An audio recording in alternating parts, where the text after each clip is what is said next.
Welcome to Loleventvods. Watch the full game of today's LPL 2025 matchup. That bot lane to really go in the favor of ThunderTalk. Another Sun and Moon cycle passes Bloxer, and Skarner receives another ban. 100% ban rate continues in the LPL as EDG, 2-stock standard, land on that blue side, the more powerful side for a lot of these teams. Aurora, Victor, we see that Kalista ban come across here. The Kalista Nico bottom lane, I think has been the most consistent bottom lane in these series so far, that aggro bottom lane for the LPL, but I see Ashe is left up, and I'm shocked we're not just locking that. No, it's been the premier B1 blind pick for what, like 6 months at this point? New split, everything changed, doesn't matter. That champion is still disgusting, but to be fair, so is the Kazante. It's so very strong at the moment, can do well into both the aggressive top laners and the tankier ones, and just gives you so much versatility once you get into these big team fights. Not surprised at all. Their counter pick between their mid laner and their jungler, but like you called out, can't rely just on the engage of this Ashe Arrow and maybe a Poppy stun. Yeah, you're going to need a little bit more, and in terms of more, the things that people have been going towards really has been, obviously, the Wukong that we've seen picked away, and the Vi. It's getting hovered right here. I wouldn't be surprised to see that one locked in, and indeed we are going to get to see it. And this is a composition now that has a ton of hard engage, and the follow-up to get on top of an Enchanted Crystal Arrow that hits very easily. Both the Ashe and the Braum can follow up on those incredibly well, pairs with the Poppy so well as well. I really do like what ThunderTalk have got for themselves. So over to EDG, what do they get to round out this composition? Gonna need themselves a mid laner and a support. The Taliyah should be in the mid lane, but it can go over to the support as well. Be a little bit surprised in this matchup. I don't think you necessarily want to be playing that kind of matchup, although it would be taking you further away from the Ashe Braum. We'll see. Rakan. I like Rakan as a better answer into Braum. Obviously a little more shifty, so you can create a bit more, and Wink, as the most senior EDG member on this roster, going to look to be the major playmaker. I'm glad Taliyah's off the board for the sole fact that I think that would have been a bad pick for ThunderTalk. ThunderTalk, you got to index into a pretty damage-heavy, even potentially scaling damage-heavy mid laner, in my opinion, just for damage profile. Ahri is a very good pairing with Vi. It's a classic pairing. They're going to lock that one in for set tab, but across the board here, Bloxer, you're relying on a scaling Ashe, an Ahri, and a Vi to really compose most of your damage. That is not reliable into the phase of the game where we think ThunderTalk is most prevalent. It really isn't. This is a lot more focused on what you can get done during the early stages of the game, but potentially this is a way that they are really looking at their opponents, right? Hey, we think we can out-team fight you no matter the sort of champions that we've got for ourselves, so we might as well index into the early game a little bit more heavily and see if we can't just win out in the early matchup, and then it makes the team fights easier regardless. And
more important. Absolutely not. And we've spoken a lot right here about Thunder Talk, the way that they like to play, the way that this composition is laid out. But I think this EDG composition is also fascinating. It has an okay time during the early laning phase, but really comes to light once you get those 2 to 3 items under your belt and can begin to just poke people out massively with both the Talia and the Varus. This is the sort of composition that makes it very tricky to actually try to step up into these objectives. And if they do... Oh, hang on. Assumes okay. Okay. Was slightly worried he was going to get pincered there, have to blow a summoner spell. Once you're trying to play around these big objectives, and like we've been saying, there are more of these big objectives in the current meta, this is the sort of composition that can really command a space and force you to take bad trades walking into you. This is a pivotal game for Assume to not only get going once more. We saw the stats after his first series, bottom of the barrel for the LPL, but what you're talking about, Bloxer, especially now that we know it is going to be that lethal tempo on hit Varus. Assume is the clear-cut scaling factor across both teams by a far margin. So if this Vi Ahri isn't able to punish him well enough as the game goes on, if the Ash arrows aren't landing onto this Varus, who does take the cleanse to check it, Assume is going to have all day to just fire auto after auto, arrow after arrow, and really just be the pivotal carry if this game goes late. Absolutely. Hoya, right now, just going to have a pretty miserable time in this individual matchup right here, up against 2 opposites. And I really do like this play right here out of EDG to bring that bot lane up towards the top side, get yourself a free laning phase. We were talking about how it's very tricky for a melee support to play into Ashe Brom. Rakan is one of the few who can make it work because you are so mobile. You can dash out and away and keep things working like that. But just to move your bot lane away from this matchup, not even have it as a possibility, and get that free scaling for your Varus to get to those 1 to 2 items where you're really beginning to pop off is a great look so far. Obviously, it does completely concede the bot lane to over to 1xN and Feather. They're going to get free time as well to pick themselves up plates to get as much damage as they want to onto ZDZ, and it is going to force a little bit of support from Wink down into this bottom lane. It is absolutely fine to do this, and you get free extra XP onto Assume in the top lane for it. So overall, I like the way that EDG have played this one out. I need to see them push the advantage a little bit more, though, to make it fully worth it. Who more to rely on for that than our 2 junglers? As we do see Beishuan going for pretty mirrored clear compared to Xiaohao. They both are going to likely just trade these scuttles and maybe look for ganks, but both their closest lanes are pretty in control of their teammates by this point. So stop me for this one before. The early game, at least for now, going to show us a ruinous Atacon once more if we keep up at this pace. Absolutely. It's been such an interesting look where Ruinous has just been the way forwards for pro play, and I don't think I've seen a single Ruinous in a solo queue game, right? Everybody's just fighting. Yeah, exactly. You're fighting, kills. Getting 15 kills in 14 minutes is not that tricky in solo queue, but it feels like a much higher barrier to entry in these pro play matchups, and it's fascinating because that voracious buff, I think, is much better for pro teams. They know how to play around the ability to get those free recalls so much easier. They know how to push their limits, and then being able to just step over it all of a sudden is such an interesting look. Obviously, if this game could turn around, we could end up with the bloodiest matchup in LPL history. You never know. But for right now, like you said, things are looking pretty chill. We are going to see both of these junglers head back to base pretty soon. Already got that reset coming out from Bechuan, heading up towards this top side of the map. If you can get a kill right here onto Assume, because Assume is stepping up quite far, that would very much help out Hoya, although it would be surprising. There's a lot of vision. It's good setup. Assume knows that he's safe for the minute. That's the one clear advantage in the XP department, is that Assume is much further on pace compared to 1xN, even despite the fact he's down a little bit of CS. Off the first reset, Thunder Talk are going to try and match bottom lane for bottom lane, but I do see ZDZ channeling his own recall. Wonder if Edward Gaming would go for the counter swap. For now, they're going to send Assume back up top side. They do have Wink nearby, so it's not fully traditional, but we're going to land at least on traditional matchups for the early game pretty soon. just going to move themselves around a little bit in terms of the lanes. And I think this was a smart decision right here out of Thundertalk. They needed to stop the potential bleeding of turret plates up in the top side. And you don't mind this matchup between your top lane. It shouldn't end up in solo kills. Obviously, we've seen Cassante's pop off. You could pull solo kills out of nowhere randomly, but it's not quite as much as you would expect with more aggressive top laners. And so getting into these slightly more standard matchups is nice. Potentially also can help you out for trying to get onto these initial set of Void Grubs. Having your bot lane there, 2 extra champions, a little bit more damage as well, can be very, very handy. Keep seeing another early game power spike for Thundertalk, loving these hawk shots from 1xN. He spots out Xiaohao coming for his top side clear. Beishuan, it was on his bot side clear. I was curious if he was just going to maybe force that dragon, feel like he could take it solo, knowing Xiaohao wasn't going to be anywhere near, and the lanes were a pretty neutral sets, but instead is looking to move up here and contest. We might have a first fight coming near these grubs, especially if this Braum passive stacks. Wink gonna land 1 auto short. Both junglers are present, looking for a fight. Vault Breaker being channeled here. Beishuan gonna go right in onto Xiaohao, gets the brittle stack stun. But both of these teams are just proxying each other, daring the other one to overstep here. And now it's finally Thundertalk. Feel the advantage prevalent with Setab here. That was a heal used by Wink just to protect Xiaohao, and it's Thundertalk that will grab control of the top river. Yeah, they've got all 5 members around. EDG, though, they can collapse 5, and their champions are not the weakest during the early game. It just depends on if you want to step up here. Oh, good charm from Zetab's going to get the cleanse out of Assume, but he has to use his Spirit Rush to jump on out of here, and now all of EDG are here. Thundertalk are trapped in the pit. There's a great Hoya ultimate on the Poppy to send one out, but it costs him all of his mana and nearly all of his health bar, as it's Zetab having to flash away from one of the little mites, and first blood goes over to Assume off a great pick from ZDZ. Nobody gets a Monster Slayer stack, and it's Edward Gaming that grabbed the first bounty towards Feats of Strength. And that was a great little look right there for EDG. It's very early on in the game, but seeing them win a team fight fills me with hope for the outcome of this series. We'll have a look back at what ends up happening right here, and they just get surrounded. Zetab obviously manages to land a pretty nice charm, but it's immediately cleansed away, and he takes a ton of damage from this one. Plus, Void Grubs do a decent amount of damage, and the whole time this fight is going on, you're taking chunks from it into your backline. Hoya has to try to buy a little bit of extra space for the team, but ends up losing so much of his life, and in the end you just have to sacrifice away your support. Poor Feather is going to go down, but because you end up losing that member, you can't finish off the last grub. Like you said, you don't get yourself that extra stack, and that has got to feel rough right there for Thundertalk. It's not going to be ruinous in terms of the game, but still not going to be the ideal initial set. And the fact that that first blood kill also goes over to Assume, that's exactly who you want to be getting that early gold on top of. EDG are just looking to kind of snowball that early power. Hawkshot is going to spot Xiaohao on this dragon, but they don't have lane prio in mid or bottom currently. Waves crashing into those turrets, so there can't really be a contest from Thundertalk besides Feather watching the first Infernal Drake pass away. And EDG are now a bit closer to a pretty early Feats of Strength if they can continue dominating the monsters. Well, you don't believe that we're going to get our Winter's Bite steal in that situation. Didn't think that that's why Feather was stepping up. Listen, the guy's been on a heater with the Hook champions. I don't know if I trust the Braum Q steal, but it is the LPL. Anything can truly happen in a league like this. Crazier things have happened, but no, exactly. It is going to be another one of these objectives going on over. EDG having themselves a very nice early game, but this hasn't been their issue.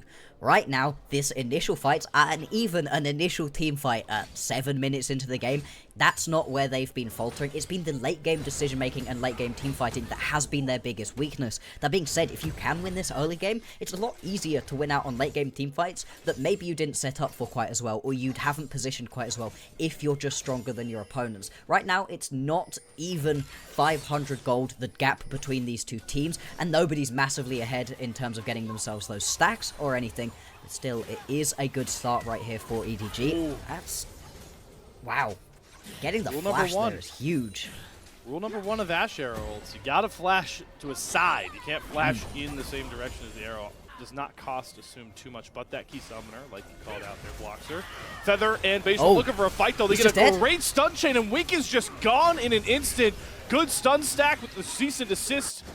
And Beishuan's able to get out with a kill traded. We're even in that count now between our two squads. and going to be able to pick up that blue buff that was the initial catalyst for that fight. And this is the sort of aggressiveness that we really have been seeing from Bechuan. Has just constantly been happy to step up, playing things like the Viego, the Wukong, the Xin Zhao, all of these champions that love to get as aggressive as possible at all times. And into the Wukong, I think the Vi has a great matchup, because both the Wukong and the Vi are very reliant on getting their ultis to have the best ganks, but the Vi can do a little bit more during the early stages of the game, and just gets that little bit stronger earlier on. Of course, the Vi doesn't look so good once you get late into the game, and if you fall behind, can be very, very tricky to execute. But Bechuan's been playing it incredibly well, and has already got that first item completed. And the fact that you've got that Sundered Sky now is huge. Sundered Sky in the last couple of patches has just been so very strong for turning these champions who usually would have to be very careful with what engages they want to go to into semi-tanks with the amount of healing you can get in big skirmishes. Bechuan looking to push the tempo with that legendary item done as the next set of Void Grubs spawn, and Bechuan's looking for virtually the same sort of fight. Forces the Trickster out of Xiao Hao, and this is feeling like deja vu here, because Thunder Talk, they're starting the Grubs again, and they're on the ward once more, and they're going to get collapsed again. There's a Weaver's Wall available. Xiao Hao does have the Cyclone. Cease and Desist is still a couple seconds away. This is a real big gamble from Thunder Talk, and they are nowhere near done with these Grubs just yet. The second one's soon to fall. Here's the Weaver's Wall down, coming across for Angel. Going to trap some in. 1xN on the wrong side of the wall, but it felt a bit early, as it does dissipate. Flash still has the arrow land. Flash Glacial Fissure's going to follow. They're trying to go hard in the paint for Angel, but they're not going to get there. Cease and Desist flies through Bechuan. He's got Xiao Hao in his sights, and he's going to find the first kill to set up the rest of the squad. In goes the all-out from ZDZ, trying to find these trade kills, but he can't get to Feather, and he doesn't have the same resistances. That Casante's not tanky enough, and Thunder Talk find the pick and make the kills happen for a big fight win. That's the Thunder Talk that we've been waiting to see in this game. The just snap engages that they like to pull out is huge, and we both saw it during that fight. The Weaver's Wall out of Angel, it was early. It was way early. You were watching ZDZ walk all the way from bot lane up through the river to join at that grub fight, and had just about gotten into the mid lane at the point at which that Weaver's Wall came through. You can't engage without this Cassante. It's a mistiming, miscommunication between EDG, and once again, those cracks are starting to show in the way that this team is able to execute onto those team fights. It's now 1,000 gold in the advantage for Thunder Talk, and we can watch it right here. This was the mid lane play, actually. Wow, okay. This one right here, and it's just the snap engage. Feather splashing forward. Zetab heads on over the wall, is being incredibly aggressive with those spirit rushes, and Bechuan just heads straight into the backline as well. I think that Thunder Talk, the most impressive thing about this team is the way that once somebody says they're going in, there's no hesitation. This team is more than happy to blow every engage tool possible to just get into a fight, and they play with such a level of just togetherness that we don't see very often from teams, at least this early on in splits. They're having a great early game. The one silver lining for EDG is that because Bechuan went so aggressive, he does end up trading his life, and neither team feels comfortable enough to grab that last Void Grub. It's a lonely Jerry or whatever name you like to give the Grubs. Not going to be able to grab that, but instead, EDG are going to teleport Angel up here top lane to dive a Poppy. Not the easiest champion to dive. Let's see how this one executes. As ZD is going to grab the turret aggro. Hoya gets stunned up by the Slipping Stone. Cyclone not going to find the knock-up first. The second bout will onto Hoya, and luckily for them, Cassante is too darn tanky for one measly turret, and they're able to find the kill. Looks like they are going to lose out onto that first turret blood, though. Just about. You can see the idea, right? Dive the Poppy top lane, try to kill her quick enough that you're able to then pick yourself up that first tower. Doesn't end up happening. You lose the Drake as well. That final Void Grub does go over to EDG. And it is going to be 2-4 in terms of Grubs. A Drake apiece as well. And this early game has overall been very, very even. Like you said, it is tricky to dive a Poppy, but the Cassante just stood there. Doesn't care. The tower is tickling him. It really does not matter. And as these first items are completed, this is the point in the game at which I think EDG really need to start up in the tempo. Kraken Slayer, Malignant's done for the two main carries of Thunder Talk, Blade of the Rune King, and a soon-to-be Seraphs for Angel and Assume. Gotta remember as well that we are now down to monster slaying to decide those feats of strength, those tier 2 to potential tier 3 boot upgrades. And each team is at 1 apiece despite all of the grub heroics. It's the dragons that are actually making the difference. Yeah, the dragons are just going to have to be a little bit more of a focus. So far, it's sort of been the consolation prize for whoever isn't able to get the big play off in the top lane. That is going to have to change if you don't want to lose out on a massive advantage going forwards. We've obviously got the Herald spawning soon as well. One could be pretty fun to play around. I'd be surprised if we don't see another 4v4, 5v5 situation. Both of these teams so far have been very happy to get involved, start to fight.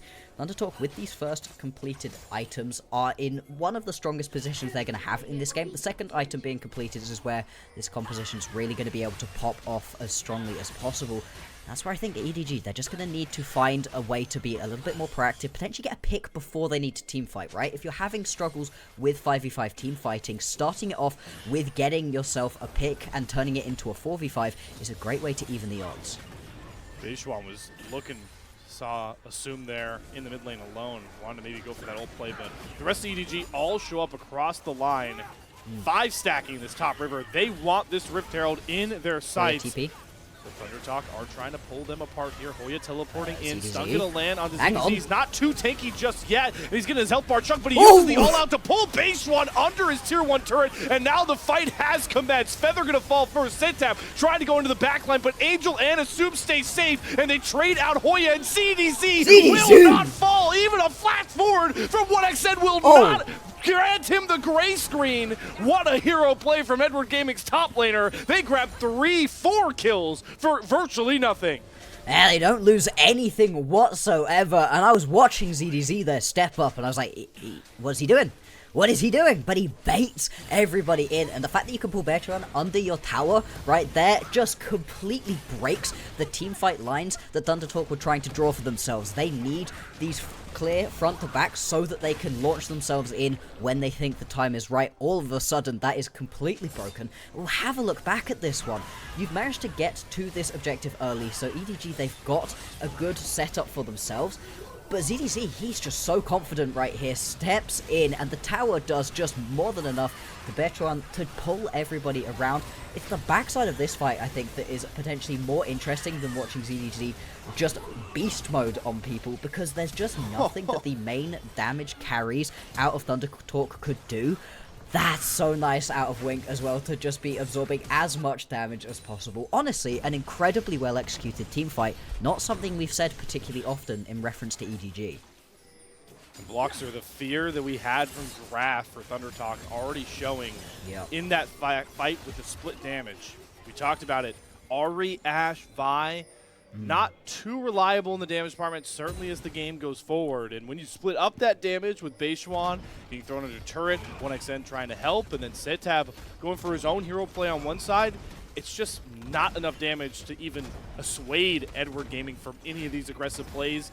They're going to have to get back to trying to play, stacking the Ashe Arrow, cease and desist, the Setab damage, because that's really what's going to work for them. And the time for that to really be effective is ticking minute by minute.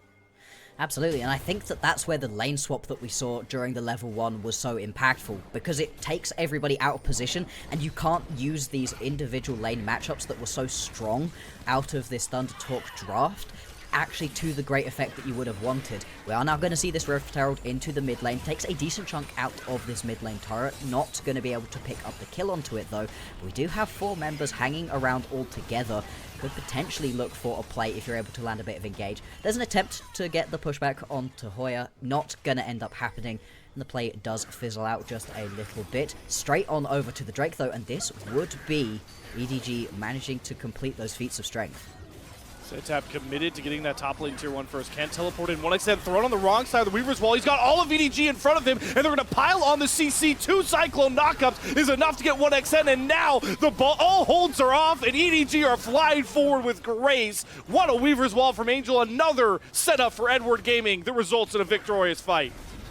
Gorgeous, gorgeous fight right there. You pick up a tier 1 mid lane and this dragon to boot. Brilliant, brilliant fighting right there out of EDG, and that was the Weaver's Wall that we were hoping for. That initial play that we saw up around those grubs wasn't the best use of the Weaver's Wall, but this is exactly what we needed. Setab also going to get jumped right here, does still have the ulti to be able to survive, but having to use that once again defensively. It hasn't felt like Setab's really been able to use that one in an offensive position so far. Thunder Talk, they're our team fighting team, but they are getting out team fought right here. Weaver's Wall is just brilliant to get everybody corralled in together, and you can see it's that Wukong Cyclone into the backline onto multiple members. Bechuan is having to run away on the backside of the fight. This is an EDG that we haven't yet got to see.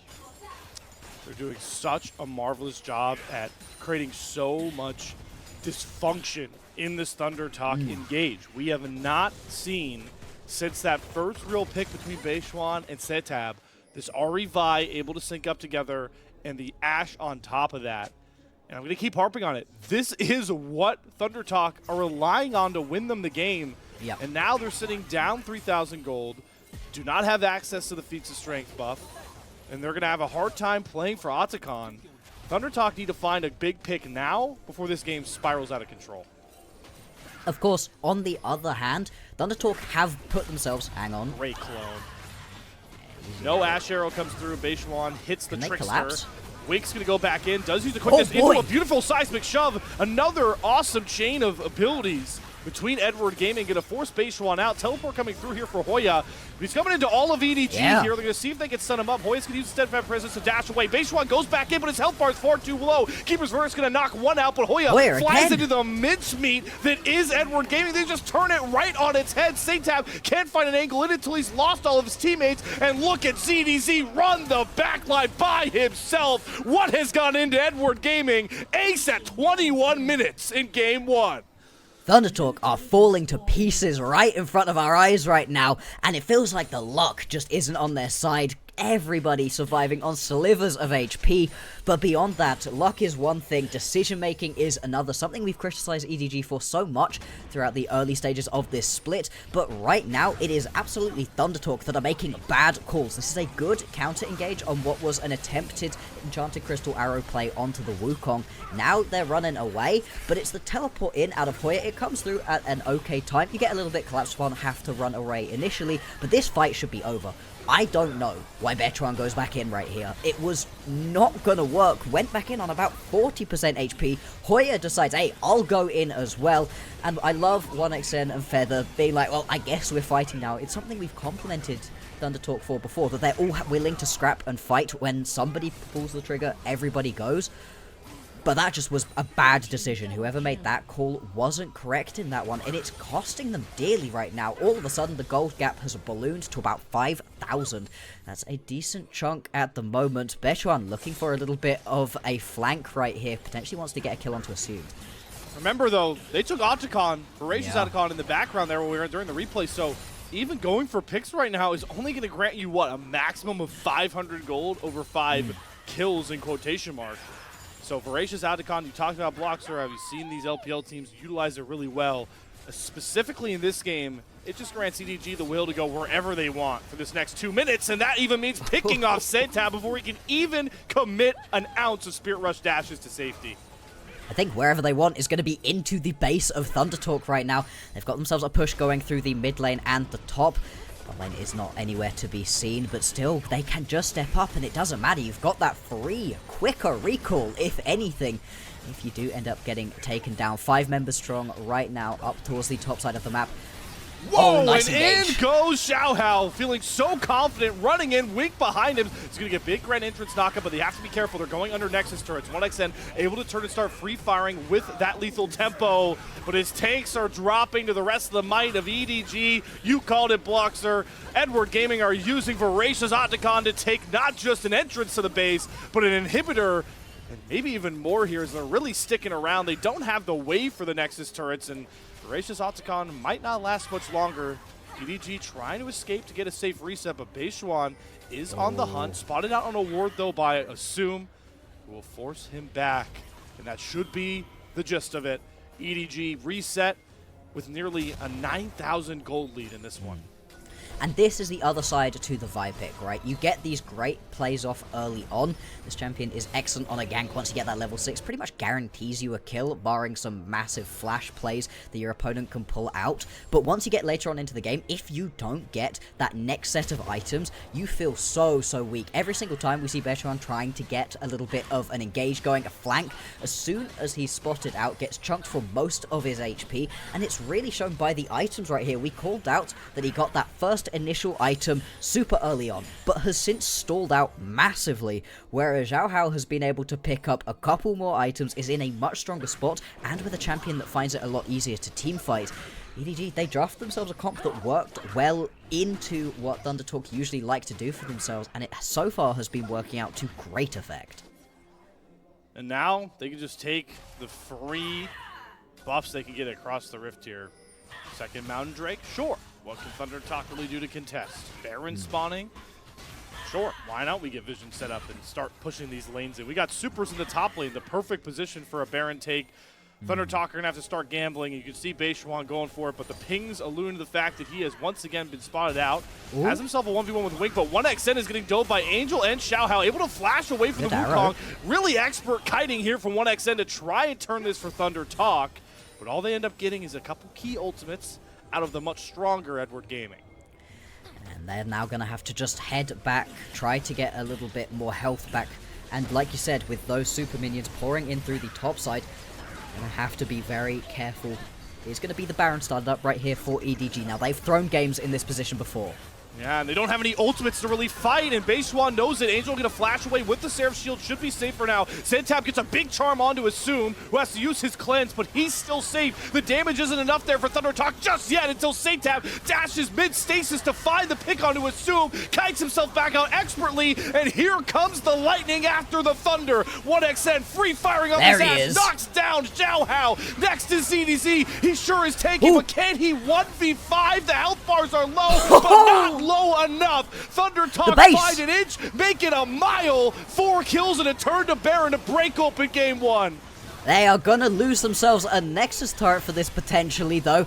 And low health bars on taking this Baron. Still though, we called it. EDG, they find these team fights so tricky to do, and once again around a massive objective in the late game, EDG, they stumble, and man oh man was it close. The wallet diff nearly came on through, but we have had such a quiet game from 1xN, despite all of the hype we were giving the man earlier on in the show. But in this one, he pops off, really pops up. Zentab 2 getting into the backline, picking up that initial kill, really unlocks 1xN to then be able to kite through this one, and really just weaves through this fight so expertly. ZDZ nearly pulls it back though. This Cassante, we were very judgmental of it being taken as that blue 1 pick when the Ashe was available over on the other side, but ZDZ is showing why this pickup is something that EDG are so willing to take early on, showing just mastery on the champion. Still though, between Zentab and 1xN, those two are able to carry that fight, and that's now going to be the Baron buff in the back pockets of Thunder Talk. The big spoils from that win, though, could just be the sheer gold that they get. Now that gold lead, I mean, Blockster, we were staring at it. It was approaching 8,000, and now it's down to a measly 2,000 at 30 minutes. That is as marginal as it comes. Losing a teamfight in that position is incredibly difficult to do. It's something, unfortunately, EDG have been well acquainted with in recent times, but massive props to Thunder Talk to be able to weather the storm.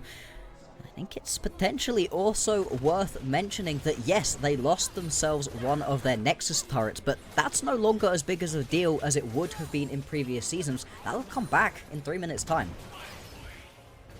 Gotta also pay attention to that Mountain Drake timer, as it will be soon to pop up here. Edward Gaming still have a ton of win cons to play for, and you can see Thunder Talk giving respect over to their opponents, not willing to try and push these Baron waves out to even threaten any lanes, really, by this point. They've got top lane kind of pushing in their favor.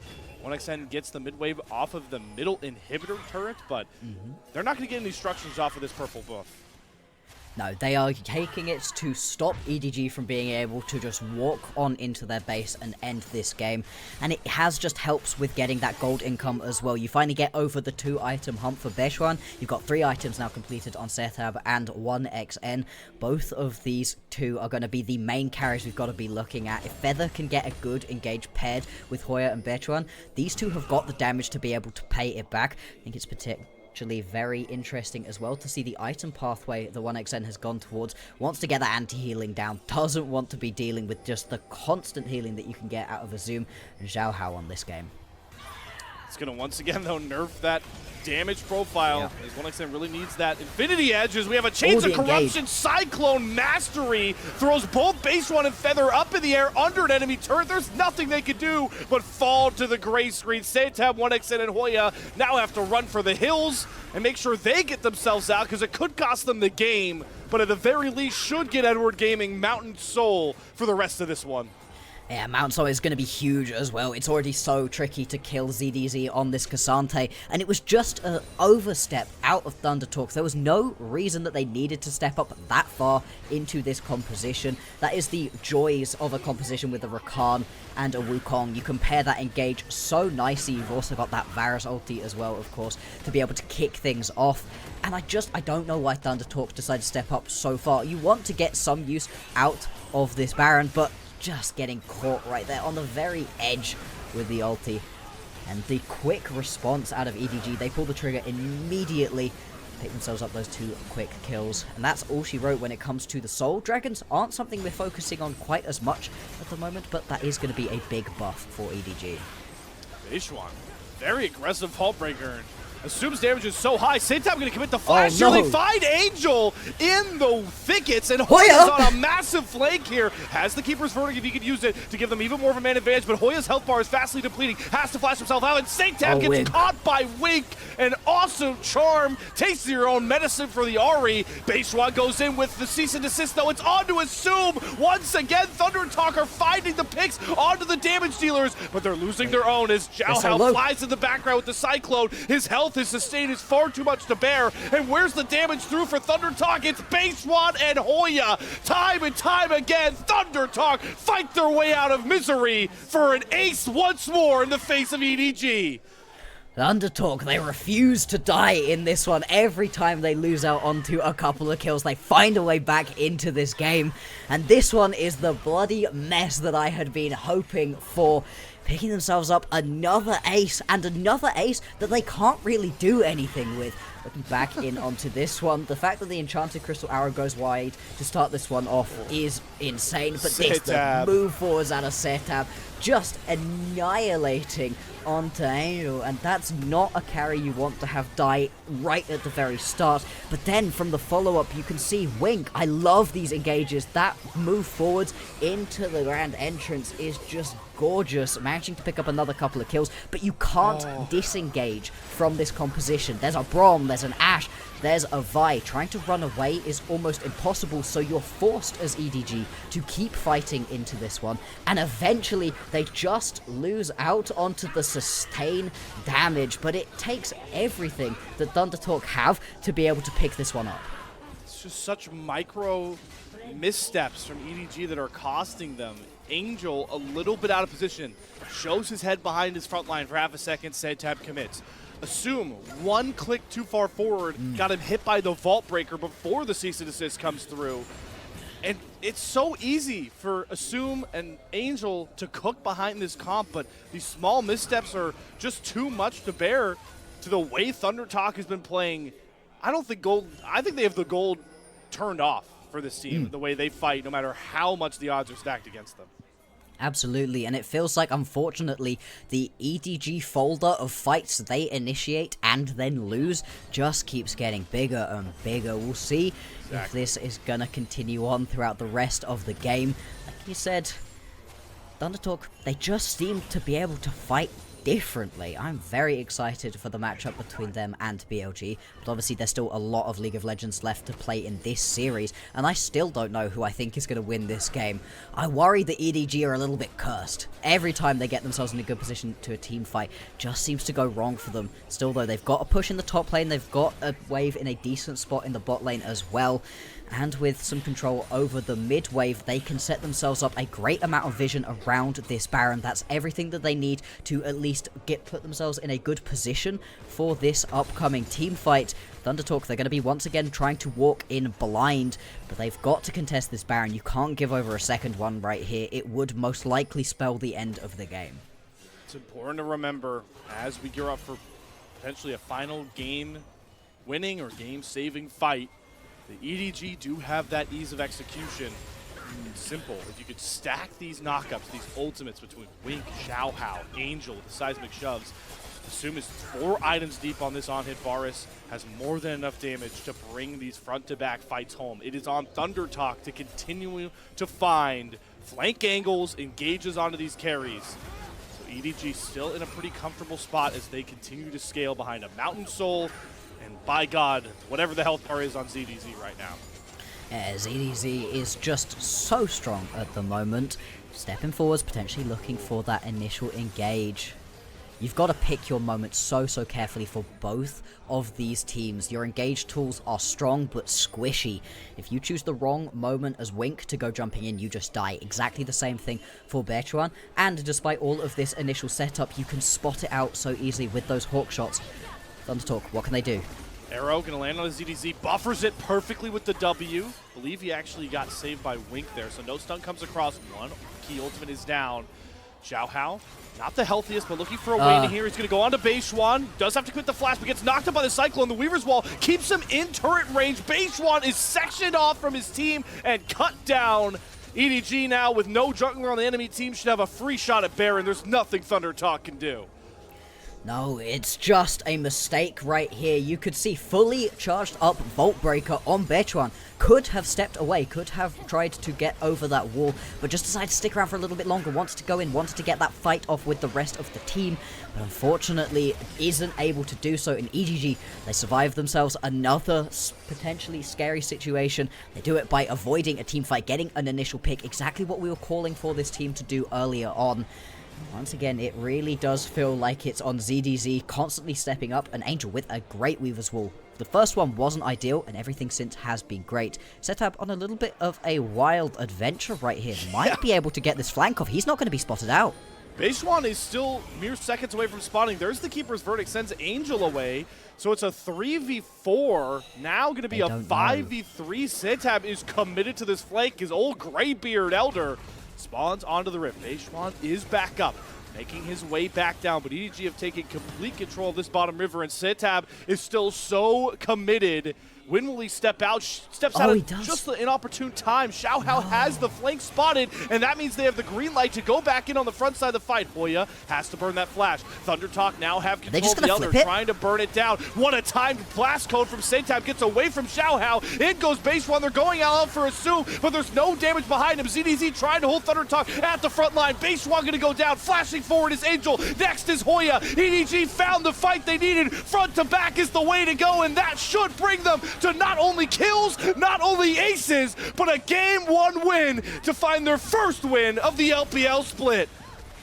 EDG, massive performance right here, exactly when it counted, back and forth game, but they're going to pick themselves up that clean ace, and ZDZ, he shows up in a massive way for the team, both in that 1v1 on the Jace and now on this Cassante, completely unkillable. Every bit of damage that ThunderTalk had during that fight was poured into that Cassante. He didn't care, more than happy to absorb all of that as the carries die on the backline. EDG, oh, it looked like it was going to be a bit risky, but this game has restored so much faith in the way that this team plays.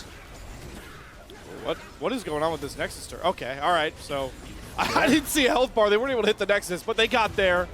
And there it is, like you called out, Bloxer. What a response from Edward Gaming after